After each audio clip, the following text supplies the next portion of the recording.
अभी देखो आपके पास टॉपिक है Graham's law of diffusion of gases का। हमने डिफ्यूजन और इफ्यूजन के बेसिक कॉन्सेप्ट्स लास्ट क्लास में पढ़ लिए थे, दोनों की डेफिनेशन समझा दी थी मैंने।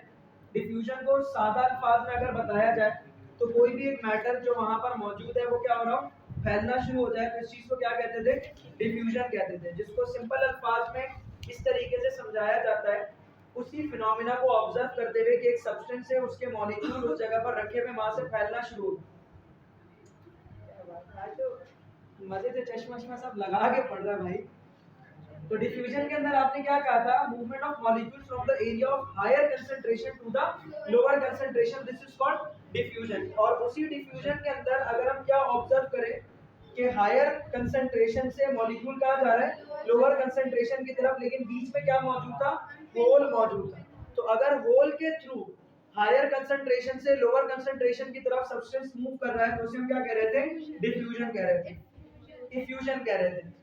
फैक्टर्स अफेक्टिंग डिफ्यूजन और या फिर इफ्यूजन की बात की जाए, मतलब किन चीजों को तब्दील करने से डिफ्यूजन बढ़ता है या कम होता है, तो उसमें सबसे मेन चीज है टेम्परेचर। आपसे पूछेंगे कि what are the factors that affects on a diffusion, तो सबसे पहला फैक्टर है टेम्परेचर। टेम्परेचर बढ़ाने से क्या होता है, देखो डिफ्यूजन में क्या है, मॉलिक्यूल्स फैल रहे हैं, दूर दूर जा रहे हैं, डिस्टेंस अपना इजाफा कर रहे हैं। तो आप कोई ऐसा काम करें जिसकी वजह से वो जो उनके डिस्टेंस के बढ़ने वाला मामला है वो जल्दी हो जाए। और वो आप कैसे कर सकते थे, आप अगर टेम्परेचर को इंक्रीज करेंगे काइनेटिक एनर्जी बढ़ जाएगी, काइनेटिक एनर्जी बढ़ जाएगी तो वेलोसिटी क्या हो जाएगी, बढ़ जाएगी। वेलोसिटी का स्क्वायर होता है ना kinetic energy, half m v square. तो वेलोसिटी जब इंक्रीज हो जाएगी तो वेलोसिटी इंक्रीज होने से मॉलिक्यूलर डिस्प्लेसमेंट क्या हो जाती है, बढ़ जाती है। तो हमेशा टेम्परेचर बढ़ाने से डिफ्यूजन क्या हो जाता है, बढ़ जाता है। So the temperature increases, the diffusion will be more, and the temperature decreases, the diffusion will be less. समझ आ गई बात? अच्छा, मॉलिक्यूल्स दूर हो रहे हैं, जब मॉलिक्यूल करीब आते हैं तो उनके दरमियान इंटरमॉलिक्यूलर फोर्स ऑफ अट्रैक्शन बढ़ जाती है। मॉलिक्यूल दूर जा रहे हैं तो उनके दरमियान इंटरमॉलिक्यूलर फोर्स ऑफ अट्रैक्शन कम हो रही है। तो आपने क्या करना है, इंटरमॉलिक्यूलर फोर्स ऑफ अट्रैक्शन को वीक करना है, तो मॉलिक्यूल्स क्या हो पाएंगे, आसानी से दूर दूर हो पाएंगे। और ये कैसे कर सकते हैं, टेम्परेचर बढ़ाकर। तो टेम्परेचर बढ़ाने से एक तो काइनेटिक एनर्जी बढ़ती है, वेलोसिटी बढ़ती है, और साथ में मॉलिक्यूल्स के दरमियान जो फोर्स ऑफ अट्रैक्शन है, ये अट्रैक्शन भी क्या होती है, खत्म हो जाती है, जिसकी वजह से मॉलिक्यूल क्या हो पाता है, आसानी से दूर दूर हो पाता है। अच्छा, प्रेशर के हवाले से अगर मैं कहूँ, दूसरा factor that is pressure. Pressure बढ़ाएंगे तो मॉलिक्यूल्स क्या हो जाएंगे, करीब करीब आ जाएंगे। प्रेशर कम करेंगे तो मॉलिक्यूल्स क्या होंगे, इजीली दूर दूर चले जाएंगे।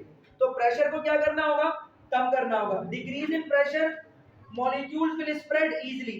तो डिक्रीज करने से प्रेशर को डिफ्यूजन क्या हो जाता है, फास्ट हो जाता है। अब डिफ्यूजन जो है आपके पास तेज होगा या कम होगा, तो इसका मतलब ये हो गया कि आप डिफ्यूजन को टाइम के लिहाज से एक्सप्लेन कर रहे हैं। किसी भी चीज को टाइम के लिहाज से डिस्कस करना उसका रेट कहलाता है। तो डिफ्यूजन को टाइम के लिहाज से डिस्कस किया जाएगा तो उसे हम क्या कहेंगे, रेट ऑफ डिफ्यूजन। और अगर इफ्यूजन को टाइम के लिहाज से डिस्कस किया जाएगा तो फिर rate of effusion of gases हम यहाँ डिस्कस कर रहे हैं। ग्राहम्स वो साइंटिस्ट है जिसने rate of diffusion of gas को प्रॉपर्टी ऑफ गैस से कंपेयर कराया, और उसने दो प्रॉपर्टी डिस्कस की है। एक उसका मोलर मास, मतलब एक अकेले मॉलिक्यूल का मास नहीं लेते, एक अकेले मॉलिक्यूल का जो मास होता है वो उसका मोलर मास ही होता है। तो हम ये भी कह सकते हैं कि rate of diffusion of gas को उसने कंपेयर किया किससे, उसकी डेंसिटी से। मतलब एक प्रॉपर्टी है मैटर की, दैट इज डेंसिटी, और दूसरी क्या प्रॉपर्टी है, उसका मैटर की जो प्रॉपर्टी, दैट इज मास। और एक अकेले मॉलिक्यूल का जो मास होता है वो क्या होता है, उसका मोलर मास होता है। तो दो प्रॉपर्टी उसने लिए, नंबर वन उसका मास, जिसको हम मोलर मास से रिप्रेजेंट करेंगे, गैस के मॉलिक्यूल का जो मास है that is their molar mass, और दूसरी कौन सी प्रॉपर्टी है, डेंसिटी। तो ग्राहम्स का कहना यह है कि किसी भी गैस के डिफ्यूजन को टाइम के लिहाज से देखते हुए आप ये ऑब्जर्व करेंगे कि अगर किसी गैस की डेंसिटी ज्यादा है, सही है, अगर किसी गैस की डेंसिटी क्या है, ज्यादा है, मतलब उसका मास पर यूनिट वॉल्यूम की वैल्यू ज्यादा है, मतलब वो भारी है, तो वो आहिस्ते आहिस्ते फैलेगी। और अगर किसी गैस का मास या मॉलिक्यूलर मास कम है, उसका वजन कम है, तो वो जल्दी जल्दी फैल जाएगी। कंडीशन क्या होनी चाहिए, दोनों गैसेस को आप same temperature and pressure provide करें। मतलब दोनों गैस को सेम टेम्परेचर प्रोवाइड कर दिया, एक तेजी से आगे बढ़ रहा है, एक आहिस्ते आहिस्ते आगे बढ़ रहा है। तो तेजी से कौन आगे बढ़ेगा, जिसकी डेंसिटी कम होगी, जिसका मॉलिक्यूलर मास या मोलर मास क्या होगा, कम होगा। और आहिस्ते आहिस्ते कौन आगे बढ़ेगा, जो ऑलरेडी भारी होगी गैस। सही है। तो इसको हमने इस तरीके से कहा ग्राम से कि rate of diffusion of gas inversely proportional होगा किसके, square root of their density या फिर मोलर मास। सही है, मतलब rate of diffusion of gas inversely proportional होगा, मतलब 1 अपॉन की वैल्यू होगी किसकी, डेंसिटी के अंडर रूट की। डेंसिटी का अंडर रूट लिख दो या फिर स्क्वायर रूट लिख दो, एक ही बात है। ये जो रूट है ये आपके पास क्यूब रूट नहीं है, ये कौन सा रूट है, स्क्वायर रूट है। तो rate of diffusion of gas inversely proportional है square root of their density के, जिसको दूसरी तरह से ये बताया जा सकता है कि rate of diffusion of gas is inversely proportional to the square root of their molar mass. ठीक है, अब यहाँ पर उन्होंने मैथमेटिकल रिलेशनशिप दो गैसेस के दरमियान में इनिशियल एंड फाइनल कंडीशन को भी रिलेशन बना सकते हैं। उन्होंने जो रिलेशन यहाँ डिस्कस किया वो दो गैसेस का किया है, एक गैस भारी होगी एक गैस कम, एक की डेंसिटी ज्यादा एक की डेंसिटी कम, एक का मोलर मास ज्यादा तो दूसरे का मोलर मास कम होगा। तो कंसीडर किया हमने दो गैसेस गैस 1 एंड गैस 2 और उनके रेट ऑफ डिफ्यूजन इसी लिहाज से, पहली गैस फर्स्ट गैस है तो R1, दूसरी गैस सेकंड गैस है तो उसका रेट ऑफ डिफ्यूजन R2 और उनकी डेंसिटीज को हम कैसे एक्सप्लेन करेंगे D1 एंड D2 रिस्पेक्टिवली, मतलब इस तरीके से। और उनके अगर मोलर मास देखा जाएगा तो M1 और M2। ठीक है, तो हम इसको इस तरीके से लिख सकते हैं कि R1 डायरेक्टली प्रोपोर्शनल होगा 1 अपॉन अंडर रूट D1 के, प्रोपोर्शनैलिटी हटती है इक्वल्स टू और कांस्टेंट लगता है। बेटा अगर आपको कहेंगे ड्राइव द रिलेशन, अगर आपको कहे कि सिर्फ स्टेटमेंट लिखो तो आपने स्टेटमेंट में इसकी वर्डिंग वाली और इसकी मैथमेटिकल स्टेटमेंट बस यहां तक लिख देना है और कुछ नहीं करना। अगर आपको कहें ड्राइव भी करें रिलेशनशिप दो गैसेस के लिए, ठीक है, या फिर सवाल पूरे 4 मार्क्स का आपके पास बकायदा दिया हुआ हो और 2 मार्क्स का उसमें न्यूमेरिकल है और 2 मार्क्स का उसके अंदर सवाल दिया हो तो बकायदा आप उसकी पूरी डेरिवेशन भी करेंगे, कोई मुश्किल नहीं है, बहुत इजी है। 4 से 5 स्टेप आपके पास इसकी डेरिवेशन में लगेंगे आपको। देखिए क्या करना है, proportionality at equals to constant लगा और 1 अपॉन अंडर रूट D1 था। अब देखो इसमें हुआ क्या, हमारे पास R1 है, प्रोपोर्शनैलिटी हटाई इक्वल्स टू और कांस्टेंट लगाया और 1 अपॉन अंडर रूट D1 की वैल्यू थी, तो k मल्टीप्लाई होगा 1 से तो क्या हो जाएगा k upon under root D1। तो हम लोग इसको इस तरीके से लिखा है R1 equals to k upon under root D1, इसको का इक्वेशन नंबर 1। सेकंड केस के लिए R2 is directly proportional to 1 upon under root D2, proportionality हटेगी इक्वल्स टू कांस्टेंट लगाया k, जब 1 से मल्टीप्लाई हो जाएगा तो k upon under root D2, इसको क्या कह दिया इक्वेशन नंबर 2। अब हमें एक ऐसी इक्वेशन चाहिए जिसमें R1 और R2 और उनकी डेंसिटीज मौजूद हो, तो इसके लिए हमने क्या कर दिया, डिवाइड कर दिया इक्वेशन नंबर 2 को किससे, इक्वेशन 1 से। So divide the equation number 2 by 1, मतलब 1 को 2 से डिवाइड करना है। तो आपके पास इक्वेशन नंबर एक सेकंड, इक्वेशन नंबर 2 बाय 1 लिखा है तो इसका मतलब है 1 को 2 से डिवाइड करना है, यहां हमने गलत लिखा है इसको। सही है, अगर मैंने इसको इस तरीके से लिखा तो मुझे लिखना होगा equation number 2 sorry equation number 1 by 2। मैंने नीचे क्या लिया आपके पास 1 बाय 2 का मतलब ये है कि आपने इक्वेशन नंबर 2 को 1 से डिवाइड किया, तो 2 क्या है हमारे पास, कोई मसला नहीं है, आप 1 को 2 से भी कर सकते हैं 2 को 1 से भी कर सकते हैं। बस ख्याल ये रखना है कि आप लोगों को जैसे मैथ्स के टीचर समझाया करते थे क्लास 8 9 में कि जिसको पहले लिखा है उसको नीचे लिखना है।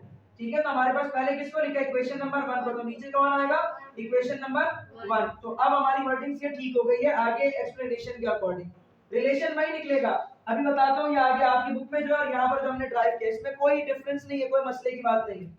आपने क्या लिखा R2, R2 किसके बराबर है, k under root k upon under root D2, तो R2 इक्वल्स टू किसके बराबर है, k upon under root D2, divide कर दिया R1, R1 किसके बराबर है, k upon under root D1, ऊपर भी k कांस्टेंट नीचे भी k कांस्टेंट कैंसिल, ऊपर क्या बचा 1 अपॉन अंडर रूट D2, नीचे क्या बचा 1 upon under root D1, reverse multiplication होगी, D1 ऊपर चला जाएगा D2 नीचे, तो R2 upon R1 equals to under root D1 upon D2। मैंने यहाँ पर ये R2 अपॉन R1 इसलिए लिखवाया है, आपकी बुक के अकॉर्डिंग डेरिवेशन मैंने इसलिए नहीं करवाई है, मतलब R1 अपॉन R2 का रिलेशन मैंने इसलिए नहीं निकलवाया है क्योंकि आम तौर पर मेरे स्टूडेंट्स को यही याद रहता है कि हमेशा R1 अपॉन R2 निकालना है, R2 अपॉन R1 नहीं निकाल सकते। इसको मसला कहाँ पर आता है, पास्ट पेपर में सवाल आता था हीलियम और सल्फर डाइऑक्साइड के rate of diffusion of gases को कंपेयर करना है, तो वहाँ टीचर्स ये सिखाते हैं हमेशा कि जिस गैस का मॉलिक्यूलर मास भारी हो हमेशा उसको ऊपर रखेंगे, मतलब जिस गैस की डेंसिटी ज्यादा उसको ऊपर, जिस गैस की डेंसिटी कम है उसको नीचे। ऐसा नहीं होता, वर्डिंग्स के अंदर जिसकी बात पहले की कही गई है वो फर्स्ट गैस है, जिसकी बाद में बात की गई है वो क्या है, सेकंड गैस है। अब अगर सल्फर डाइऑक्साइड का रेट ऑफ डिफ्यूजन हमें कंपेयर करना है किसके साथ, हीलियम गैस के साथ, तो इसका आंसर आएगा 1/4, सही है। लेकिन अगर हम helium two sulphur dioxide gas का करेंगे तो इसका आंसर आएगा आपके पास √4, मतलब 4 की वैल्यू आपके पास यहाँ पर टर्म में आएगी। तो 1/4 एक अलग है, 4 आंसर अलग है। तो पास्ट के अंदर हमेशा बुक में क्या लिखा हुआ था, हीलियम टू सल्फर डाइऑक्साइड, और आया क्या पेपर में, सल्फर डाइऑक्साइड टू हीलियम। और हर टीचर ही यही बोलता हुआ आपको नजर आएगा कि जिसकी डेंसिटी ज्यादा उसको ऊपर रखो, जिसकी डेंसिटी कम उसको ऊपर नीचे रखो, ऐसा कुछ नहीं है भाई। 4 और 1/4 का मतलब अलग अलग है। 4 का मतलब है बड़ी वैल्यू है, ये इससे 4 गुना ज्यादा भारी है। 1/4 का मतलब है ये इससे 4 गुना कम है, ये होता है मकसद उसका। तो आपने यहाँ पर कभी भी ऐसा नहीं कंसीडर करना कि हमेशा 1 और 2 ऊपर नीचे, मतलब ऊपर 1 ही रहेगा नीचे 2 रहेगा, ऊपर 2 भी आ सकता है नीचे 1 भी आ सकता है। रिलेशन इनवर्स का होना चाहिए, R2 लिखा है तो √D2, R1 लिखा है तो √D1 होगा। अगर यहाँ R1 लिख दिया तो यहाँ पर D2 हो जाएगा, यहाँ पर R2 लिख दिया तो यहाँ पर आपके पास D2 होगा। हमेशा क्रॉस में नजर आएंगी चीजें, सही है।